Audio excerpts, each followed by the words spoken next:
That is also okay, right, Mattia? So please feel free to raise your hand and tell Mattia to either slow down or to re-explain some of the points. Any questions before we start? For those who are so far away, use Mbak Monica, Mas Koko, you are welcome to come forward as well. We won't bite, we promise. And it will be nicer if you're closer to us, no? I want to look straight. Yeah. You would like to look straight. Okay, very clever answer. So, are you also okay from the back? You can see clearly? Okay, perfect then. So, Mattia, without further ado, the floor is yours. Thanks. I hope you can hear me. Thanks a lot for coming here. And also happy to see some faces from the other speakers. So I will talk today about improving work and well-being for all in Indonesia, which is a work program we had here at the World Bank office in Jakarta. And as a brief introduction, I should say that this is not just my work, and this is a combination of a joint effort of different networks of the World Bank, so with different departments. So it's a work by the poverty team within the network of poverty reduction, but an economic management network, but it's also like a collaboration with the human development network and people working on, especially on education skills and social protection. Okay, and it's part of the bank, what we call, let's say, a programmatic approach on jobs that is like a series of activities, research activities, but also dissemination activities and engagement activities related to the main labor market issues and challenges in Indonesia that we started, let's say, the past year, let's say the end of last year, and we'll carry out this year and through the following year with the incoming color. Okay? So to motivate in general this work and this presentation, so at the center of our interest is basically the acknowledging that jobs. So why we are talking about jobs in Indonesia? Okay, why we speak about improving work and well-being for all in Indonesia?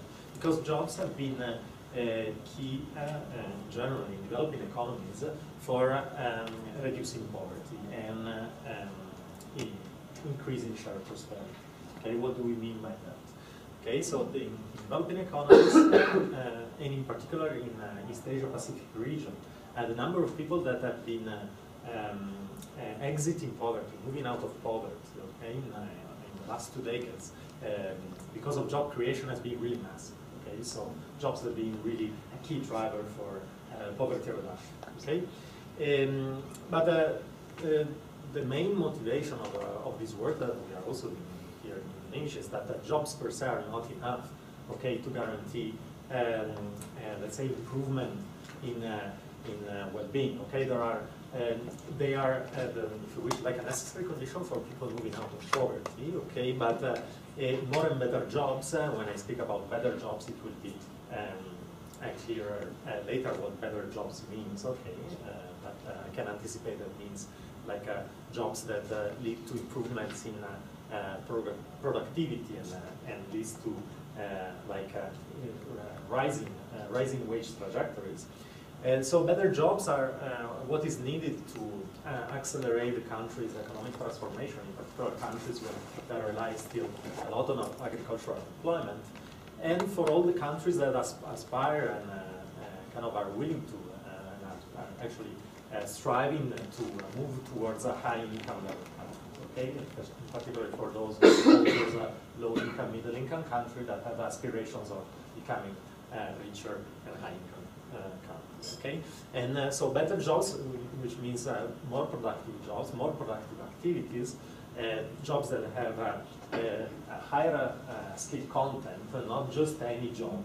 Okay, is what will increase the chance of accelerating the economic transformation, which is, if you wish, the transition from an agriculture-based economy towards like a more industrialized and service-based economy orientated towards kind of high value-added activities.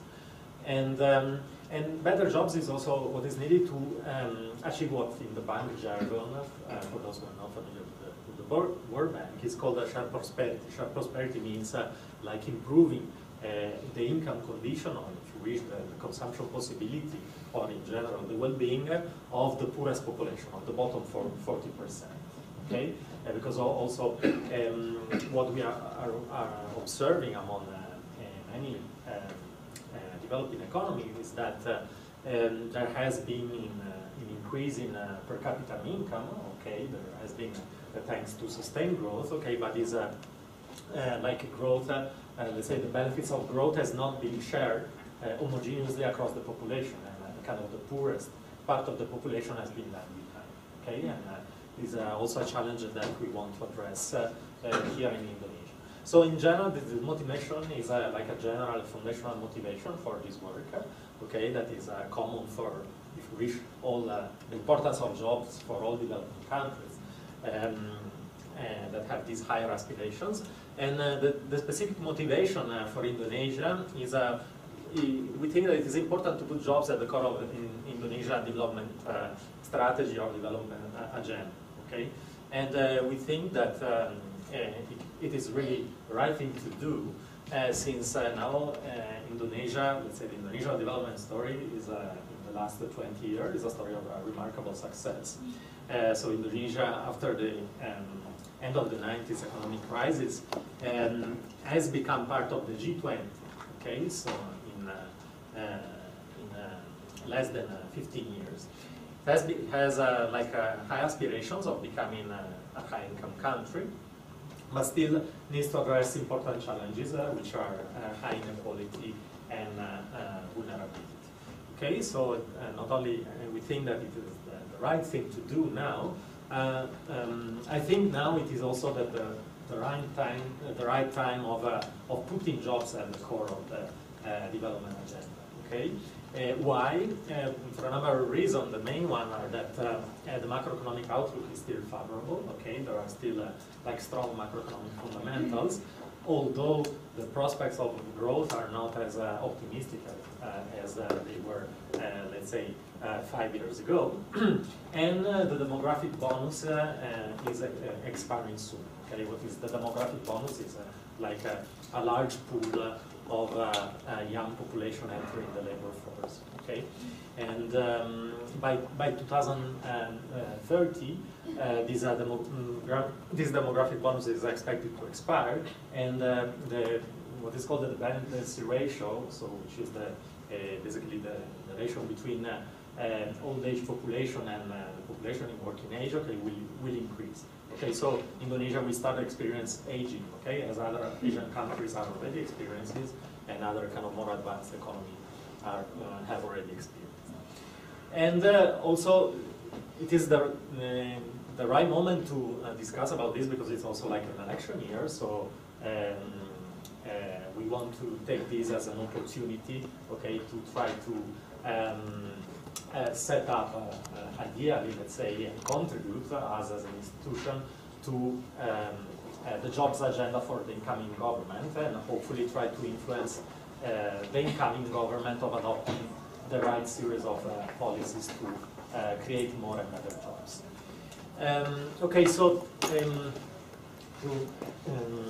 after this motivation, I think I will summarize briefly the outline of the presentation. I will mention some basic facts and main descriptive facts about jobs, job creation in Indonesia. I will present the main challenges that the Indonesian labor market is currently facing, and then I will discuss the way forward, okay, how Indonesia should address these challenges. Okay. So the main facts about the Indonesian labor market, again, to formalize a little bit what I was mentioning before. So Indonesia Indonesia economic performance has been a remarkable success story, so with a very high level of growth and sustained growth. And growth averaging, let's say, above 5% in the last 10 years. And thanks to this sustained growth, Indonesia achieved to double its per capita income, okay? And now reaching like over 4,000 US dollars per capita, okay? And thanks to this sustained growth, Indonesia has been able to create over 20 million jobs since the early 2000s, okay? And most of them have been created in the formal sector, okay? So in this graph you can see total job creation. So this 100 is the level of employment in 2001. We have like a 22% increase in employment, which equals to 20 million jobs. Okay, and the darker bars are the component, okay, the part of employment creation explained by formal jobs. Okay, what are formal jobs?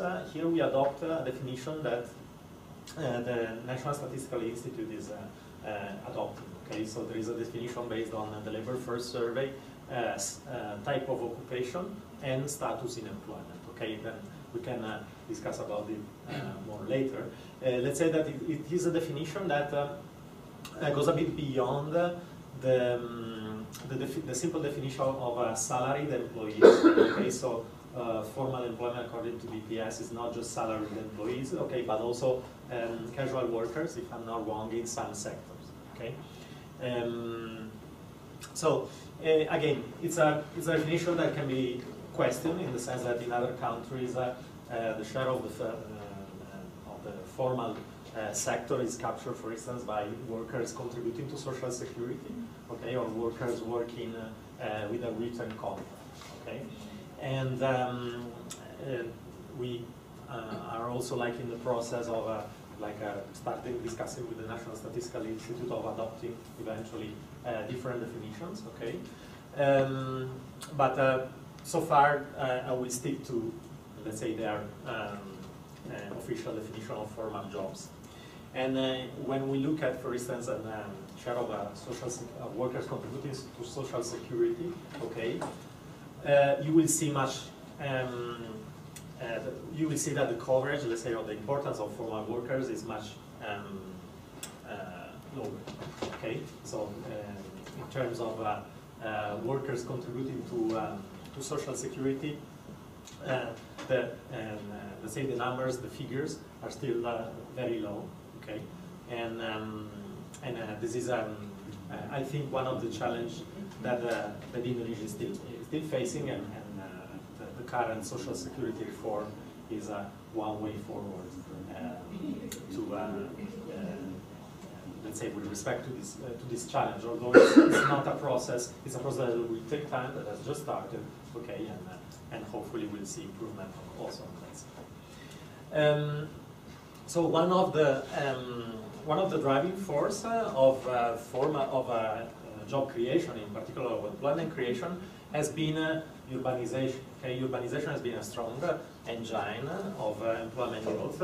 So here we see on the left panel the composition of employment growth in urban areas, and here on the right in the rural areas. Okay, so as you see, let's say employment grew by 45% in urban areas, while the employment growth in rural areas has been much more contained, so below 10%. And here you can see that out of 45% employment growth in urban areas, over 30, nearly 35% can be explained by formal employment creation. Okay. So in general, we can see that since 2005, the Indonesian labor market performance has been among the strongest in this region. Okay, thanks to sustained growth and this urbanization process. So, if we look here, we notice that Indonesia is among these countries the only one that is showing like an increasing trend when we look at employment rates. Okay, so employment rate is the fraction of people employed, okay, among the population in working age, aged 15 plus. Okay, and but still is still below some like high-performing countries in the region. Okay, so in terms of level, so there has been let's say a strong performance, but in terms of levels, let's say Indonesia is still lagging behind. And what now I'm trying to explain what explain now this difference, and we see that let's say one of the most important factors that explain this gap are low female participation and low youth participation. Okay, so that was the first fact. Now, fact two about the Indonesian labor market is that despite this kind of successful process of job creation, most of the jobs created are in low productivity sectors, in particular low productivity services sectors. Okay, so I hope this chart is clear enough. I will explain that in detail. So on the horizontal axis we have employment growth, okay, between 2001 and 2012 in percentage, and on the vertical axis we have so here we are looking at employment growth across sectors, right? We are considering 9 main sectors, okay, of the economy. So agriculture, industry, which includes manufacturing sector, and let's say other industrial sectors like construction, electricity and gas, and then the various services sectors, okay. And the size of the balls are the importance of the sector in total employment. Okay, so you can see that agriculture is currently 35% of total employment, trade and retail are 20%, etc. On the vertical axis, you see the growth rate of the sector labor productivity. Okay, is the sector labor productivity relative to the total. Okay, so the total is the national. Okay, so the national labor productivity is total GDP divided by workers, okay? And here we have the sector relatively to the total in percentage terms, okay? So the kind of most important finding is that we have a negative correlation between employment growth, okay, and productivity growth across sectors, okay? And this finding is quite striking because what this finding is telling us is that this process of employment growth, okay, has not been fully productivity enhancing, okay? And in particular, we can notice that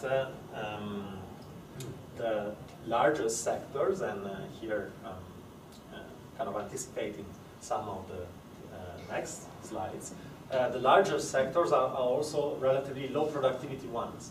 Okay, because the largest sectors, okay, in terms of the importance of the sectors in total employment, like trade and retail, social and personal services, okay, are low productivity ones. Okay, you see that their productivity level is, and their productivity growth, okay, is slightly behind the productivity growth trend of the total economy. Okay, so what you would expect to have, let's say, a productivity enhancing job creation, okay, which is what we call, using the expression I was using at the beginning in the motivation, structural transformation, okay, so a transformation, a growth process of the economy that leads worker to move from low productive to high productive activity. Here instead we observe job creation which is not totally productivity enhancing, okay, so it's not stimulating productivity growth. Okay, so I think it is one of kind of the key facts of the kind of, if you wish, of the key challenges that we want to think about when we want to formulate policies. Okay, and try to think how to address this. Okay? So when we decompose again employment growth across sectors, and this complements the previous slides, so we notice that services have been the key drivers of employment growth. But again, as I was mentioning before, the contribution to total employment growth has been led mainly by low productivity sectors. Okay, you have social and personal services, trade and retail. Okay, so what are high product manufacturing, for instance, which in other countries or in general, manufacturing is the traditionally kind of high productive sectors, because manufacturing has high capital intensity, has a high share of investment in research and development. Let's say manufacturing is in general associated to high innovation. Okay, so manufacturing has the contribution of manufacturing to total employment growth is relatively smaller towards these kind of low-end general services sectors. Okay.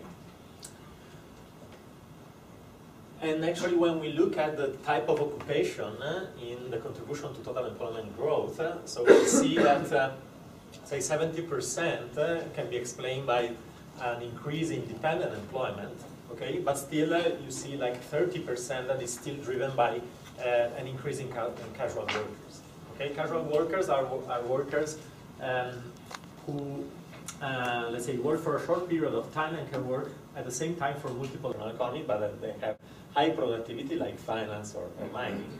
I mean, how they can expand. And some of them are very constrained because, I mean, mining can expand to a point, and also electricity and gas, okay? And also finance, I mean, it's not that everybody can start working with finance from one day to another, okay? So how can we make these other sectors, which have a kind of a higher possibility to grow in Indonesia, like manufacturing and transport, okay, to become more productive, okay? And manufacturing, in particular, is the key one, and I'll talk about it later. Fact 3. Still, a huge fraction of the labor force is employed informal. Okay, and again, I'm still using this official definition of informality according to BPS. So, 54% of total employment are informal workers, and the share of informal workers is particularly higher in, as expected, in agriculture, but in particular in construction, transport, and quite surprising in wholesale and retail. Okay, if you remember, wholesale and retail are one of the sectors that have contributed most to employment growth, and is one of the most important sectors in the economy. So, you see, in this sector, which is still very important, let's say informality is still very high. Okay. And in addition, apart this high level of informality, and there is a kind of low compliance with labor regulation, is that even those workers that report, let's say, working like paid employees, okay, 40% of them work without a contract, okay? So unfortunately, this value is available only for 2008, and we're trying to fight with BPS to have this question back in the survey. So in addition, and to conclude the panorama on the labor market in Indonesia, labor market participation of women and youth remains low, okay? So and here we see labor force participation of women in Indonesia compared to other countries, and that's a kind of a striking figure because, like in other Asian economies, you observe high female labor force participation, right? And this has been one of the reasons of kind of these employment miracles in many other Asian economies. And labor force participation in Indonesia has been relatively flat, and this is a key challenge that we think that policy should address. And non-participation among youth has been particularly high. Okay, so here on the right panel we plot the NEET, who are the share of youth not in employment, education and training, aged between 15 and 24. Okay, and we see that so basically are idle youth, okay, youth that are not participating, not working, not searching for work, but not studying. Okay, in particular, this is very high for female. Okay, and then I think that's an important factor adding to overall, let's say, still a relatively low employment rate in Indonesia compared to other countries. In addition, apart from the non-participation phenomenon, youth unemployment is still high, okay, in particular among the high skilled. So as a combination and result, yes. Can I ask one question about the last slide? Yeah. One book. Yeah. So you say I don't know what you think about that. You say one of the explanations for the fast growth in some of the countries that have high female labor force participation is because of that. Yeah, so yeah. So let's say one of the explanation, let's say, of the rapid increase in income, okay, and has been, let's say, supported, okay, by the rise in female labor force participation. But what do you think is first? Do you think that they organize themselves better and there's more jobs so that women start working, or do you think that the women start working and that creates something? You know? Yeah, I mean, to answer this on a causal, I mean, identifying the causal factor, then it becomes tricky, and this you look country by country, okay? Yeah. But I think what there can be also some, let's say, cultural difference across countries that matters. So historically, in some countries, a female, as you see, like, let's say, these higher rates are let's say, historically higher, okay?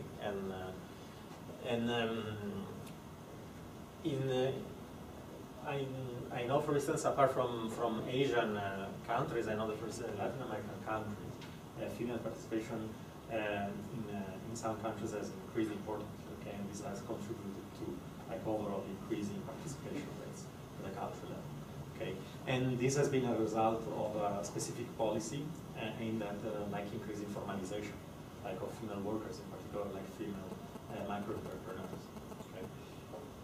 One thing I noticed about your graph is that a lot of those countries are former communist countries where females were required basically to participate in the labor force, and that's most of your ones. Yeah. Other than Thailand and PNG, all the other ones are communist. Yeah, like so I think that has a lot to do with it. Yeah, historical explanation for that, where you see this part. But yeah, so I think what is still needed in many Asian countries, let's say, a kind of more, I think, focused policy debate on policies that can, promote better participation. I mean, so far, like now in Indonesia, this is not an issue on the agenda, but I think it should. Okay, I mean, the potential gain in total participation, I think, is huge from that side. I think it would be interesting if we can also compare Indonesia with the ASEAN countries, because Indonesia always, compare themselves with the Asian countries, and we are talking about the Asian economic community. I think that would be very helpful. Yeah, you're right. Yeah, and I think we have this slide at some point, but I didn't have it here for the presentation. Yeah, the Asian economic community, what Ine was pointing out is for those who don't know that, it's like an economic community that will start from 2015, and the main implication of that will be free movements, or let's say easier movements of workers, in particular medium, high-skilled workers across Asian economies. Okay? And so we think it's like a factor that will impact on Indonesian labor market, right? Because there will be like a change in the demand of a different type of skills across country. Okay? So let's say skilled Indonesian workers will be, for them will be easier to move to other let's say neighboring countries, okay, but at the same time it will be easier for other skilled workers to come here and work. So this will kind of alter, if you wish, the demand and supply of skills, okay, and then this can introduce, let's say, pressure on the Indonesian labor market. Okay. So as a result of this, given the challenge that kind of the labor market in Indonesia is currently facing, the benefits of growth have not been enjoyed equally by all. Okay, and this is a graph coming from the results of our people in the team working on poverty and inequality. And when we compare the increase of household per capita consumption along the whole distribution, okay. So this is average growth for all households, okay, and I think over between 2007 and 2012. And you can notice that the highest increase has been enjoyed by the top part of the distribution, so the top 30% of the distribution, okay, enjoyed, like, let's say, positive consumption growth, let's say consumption growth higher than the national average, okay, while the bottom 40% is lagging very much behind national increase in consumption. Okay, so an implication of that is that Indonesia can face a middle-income trap. Okay, and this will require faster growth over time, and but this faster growth will also require productivity growth. Okay, productivity growth will be a condition to ensure the acceleration of this economic transformation. Okay, the movement of workers from low to high productive activities. Why we think productivity growth is necessary? Because we observe still important productivity gaps, okay, across sectors. Okay, as I was pointing out before, largest employment growth comes from low productive sectors. So how can these sectors increase their productivity? And we see that there is room for improvement when we look at relative productivity growth of these sectors compared to the agriculture sector. Okay, so if the economic transformation is taking off, okay, with this process of people moving from agriculture to industries and services to high productive activity, you should see, let's say, an increasing gap, okay, of other sectors of productivity with respect to agriculture. Okay, well, actually, we don't observe that. Okay, so how we revert this process?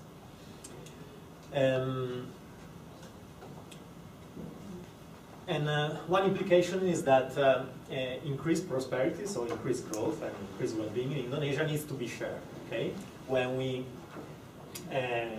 plot, it's another way of seeing the previous graph, but in a cross-country comparison. And so when we plot the consumption growth of the total population with respect to the consumption growth of the bottom 40%, okay, we notice that the bottom 40% in Indonesia has grown less, okay, compared to other developing economies. Okay.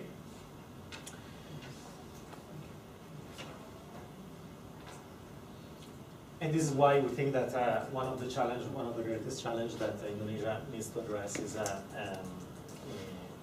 improve shared prosperity and address, let's say, vulnerability and inequality. And to that, we think that jobs are crucial and increasing productivity is crucial, right? So jobs can be central to shared prosperity in three different ways. So they can enhance productivity by relocating workers to high productivity activities. They increase living standards and well-being, okay, in particular for the poorest 40%. And at the same time, jobs, in particular formal jobs, improve workers' protection, okay, because we think that a job is the best let's say, anti-poverty instrument that can be offered to people. Okay, and needs to improve workers in what we call in a responsible way, so in a way that is sustainable and is not discouraging growth and job creation.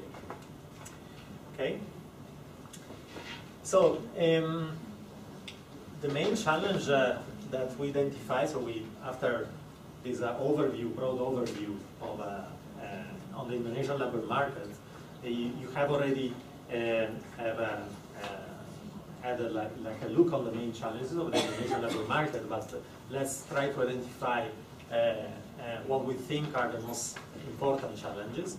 So first, that Indonesia should learn how to, make things cheaper, make things better, and make new things. Okay, and this in particular apply to the manufacturing sector. We think that this is key to improve productivity in manufacturing sector. Okay, and however, let's say doing business here and being competitive, so this, let's say, doing things cheaper, newer, and better overall means being more competitive. In Indonesia, apparently, is more difficult than in other countries. Okay, so this is like the ranking of countries according to the easiness of doing business. and we notice that Indonesia has been lagging behind other economies, okay, in particular other Asian economies. Okay, so Indonesia has a low performance in terms of this ranking, and this index is important, for instance, for foreign firms when they look at when they make the decision about where to invest. Okay, so this is important for attracting FDI, etc. And labor productivity is lagging behind. Okay, when we look at productivity levels across country, Indonesia is lagging behind other direct competitors. Okay, Malaysia and Thailand and China.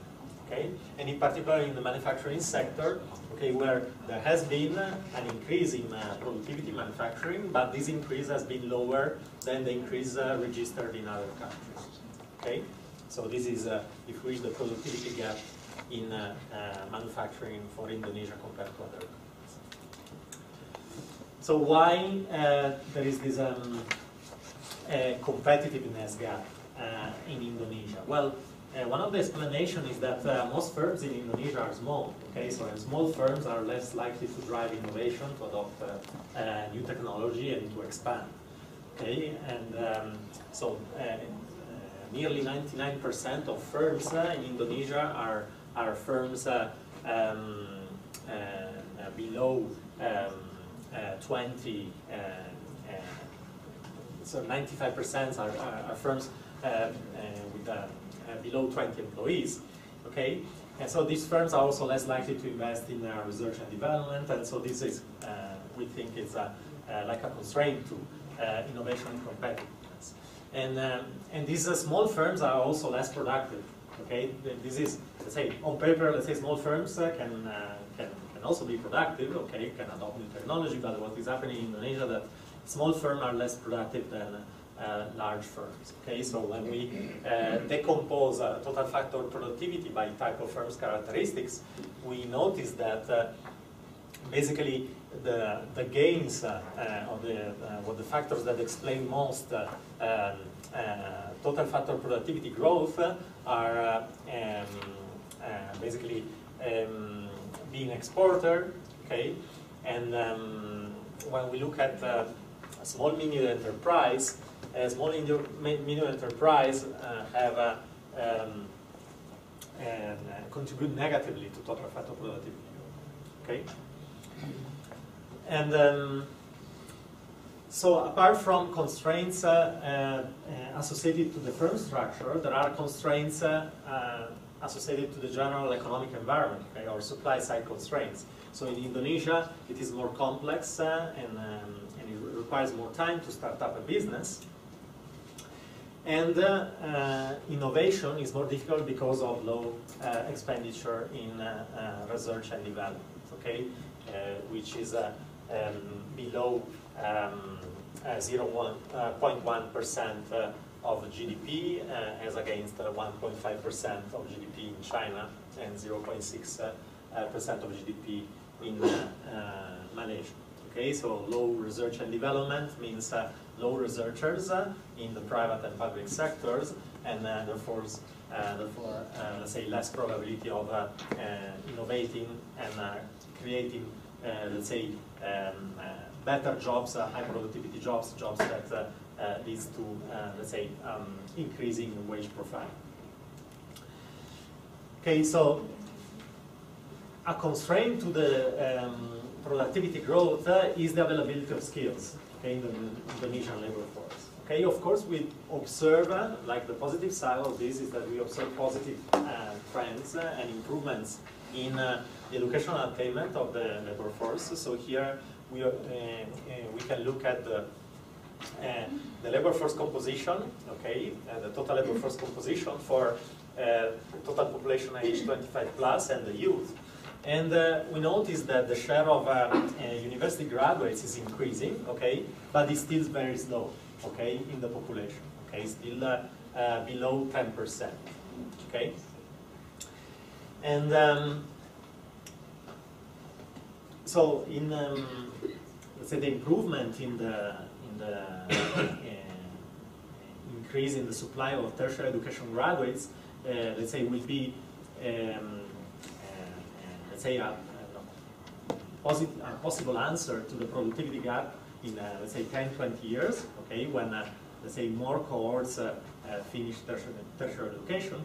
But what we do now to improve the skills of the workforce today, when we notice that Indonesia is lagging behind many countries in terms of basic skills attainment. Okay, when we look at the performance of Indonesia in PISA test, okay, this is basically where Indonesia ranks across country.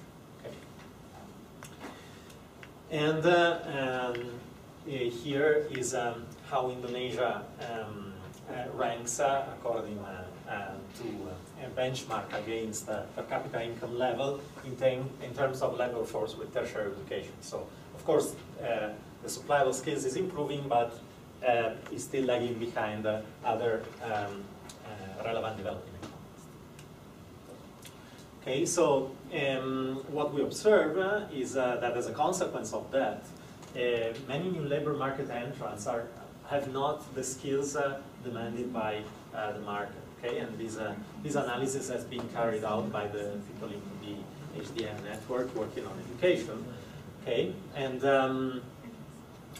so the market is absorbing these new graduates. Okay, but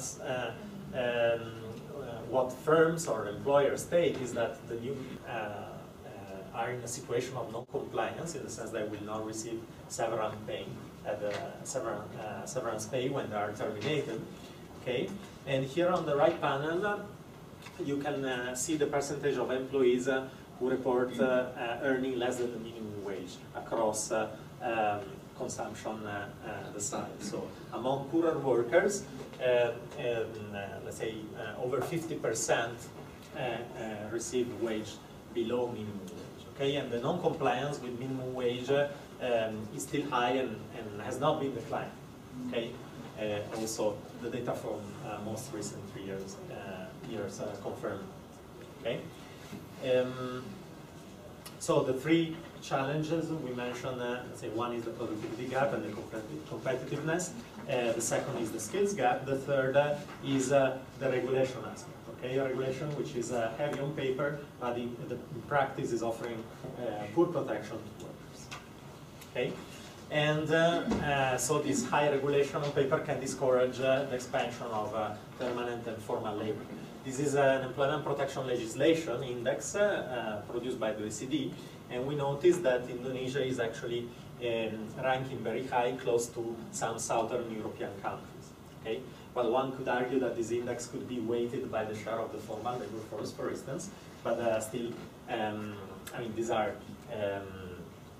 the hard data of high employment protection along this dimension, which are the requirements for collective dismissals, the regulation of temporary forms of employment, and protection of permanent workers against individual dismissal. Actually, the regulation which is heavier in Indonesia is the regulation of temporary forms of employment, okay, compared to the other two dimensions. Okay, so now I will move rapidly to the possible ways forwards, okay, against this challenge, and then I will leave you room for asking questions. So, what we think is the one of the policy priority to address this challenge is to remove this kind of aggregate supply side barriers to competitiveness and growth. Okay, and these barriers refer in general to the economic environment. Okay, so one of the constraints that firms are flagging, for instance, in Indonesia more than in other countries, probably due to the fact that in Indonesia the prevalent firms are small firms, is the difficulty in accessing finance. Okay, and here we are comparing Indonesia to the East Asia Pacific region and low middle income countries. So access to finance, more than labor regulation, is actually the main concern of firms. Okay, so policies can be designed to improve and address them. Okay. The second concern are the practices of the informal sectors, and this could be, corruption at the, let's say, within the public sector, or at the, let's say, central or local government level, political instability, and another set of factors that relate to, let's say, in general, what we can call infrastructure. Okay, so electricity, transportation, access to land, business licenses, and permits. Okay. And infrastructure actually is a major reason for, let's say, lack of connectivity and congestion. And on this side, Indonesia, underinvestment in infrastructure in Indonesia is causing, let's say, an important loss of competitiveness compared to other countries. Okay, so when we plot here lead time import from airport or port, and average cost of, let's say, containers, we notice that in Indonesia cost of transport, cost of connectivity is relatively high, but the time, of delivery, of time of import, and on connecting main spots is higher, than in other countries. Another issue and another area for policy intervention is the modernization of the agricultural sector. Okay, why? Well, first because, let's say, 35% of total employment is still working in agriculture. Okay, and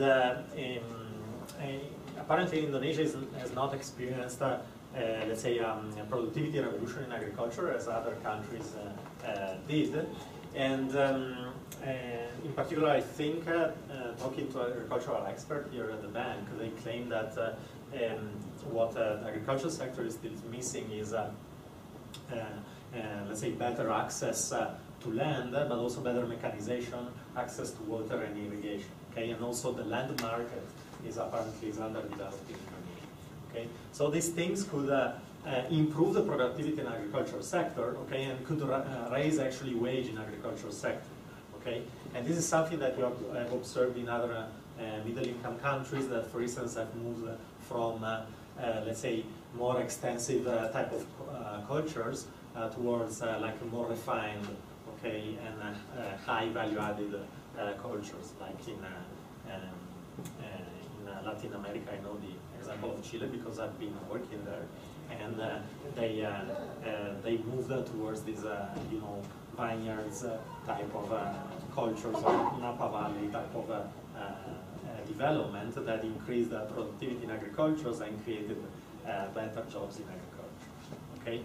And so the way of doing that is like providing better information on technology available in the market, but also providing better infrastructure. So to address the existing challenges and constraints. And well, roads is one of the main constraints here in rural areas. And one, let's say, again, talking to agricultural experts here, they mentioned that from fieldworks, one of the main complaints of farmers is access to markets, and knowing where markets take place and how to access them. And an important area for policy reforming, we think, is that revitalizing the manufacturing sector. Why? Because manufacturing still employs, let's say, over 15 million workers, which is nearly 14% of total employment, and accounts for 1/4 of total GDP. So manufacturing has had an important part in explaining the development, let's say, success of Indonesia. Over time, the share of manufacturing in total GDP in Indonesia is increasing and has explained an important part of total industry share in GDP. But then after, now since 2005, this share has been declining, and at the same time, productivity in manufacturing has been stagnating. Okay, so when we compare productivity in manufacturing compared to the total productivity or productivity in other sectors, okay, has been stagnating. And within manufacturing, actually, productivity growth occurred only in few sectors, okay, which are like food, beverage, and tobacco and fertilizers. Okay, and in other sectors, when we compare labor productivity increase over, let's say, more than 15 years, okay, highest productivity increase have been in any case lower than productivity increase in the total economy. Okay, labor productivity increase in the total economy. Okay, then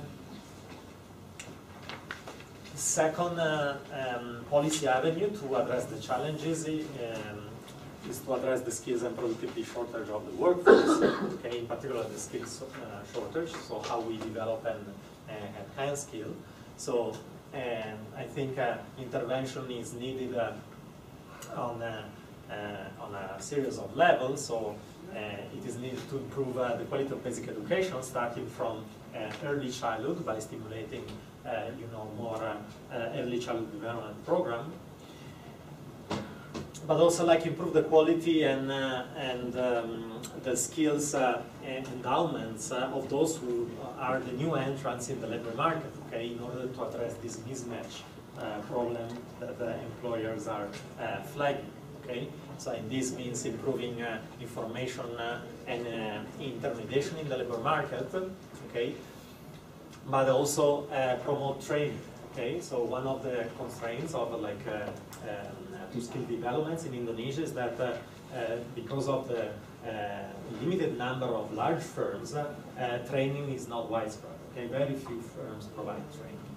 Okay, so skills upgrading is key, and this can be done by providing the right incentives for firms to provide training. Okay, as you can see. Training opportunity currently in Indonesia are very limited, okay, when we compare Indonesia to East Asia Pacific and the world. We notice that the share of firms providing training is very, very small. Okay. And then the final challenge will be to improve the regulation, the labor regulation and protection for all workers, okay, meaning all workers, not just formal workers, but also like having informal workers and casual workers becoming more formalized, and also protect from the let's say from the life cycle point of view, the families, okay, of the workers, okay, and again the current reforms in the social security and social assistance are going towards this direction, okay, but it's still unclear whether the direction are the right one, okay, and these reforms will be sustainable and will be, let's say, will be compatible with economic growth and job creation, okay. And one way to address the challenge of low, if you wish, poor workers' protection is an initiative that we are promoting to set up what we call, let's say, a grand bargain, okay, for discussion around labor regulation and worker protection. Okay, so it is basically a series of roundtable discussion with the main social partners, employers, association, unions, and also academic institutions, to try to discuss the main issue about labor regulation and workers' protection, and to come up with a policy solution about how to improve protection and regulation for all workers.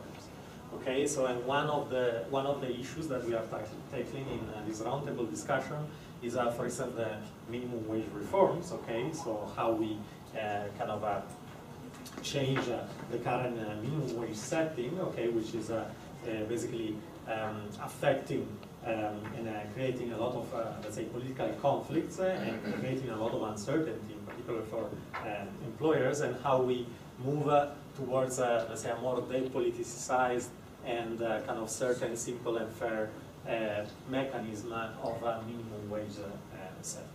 Okay, so hopefully this the outcome of this roundtable discussion will be like a proposal of a jobs agenda for the incoming government that will have, and here I conclude, the objective of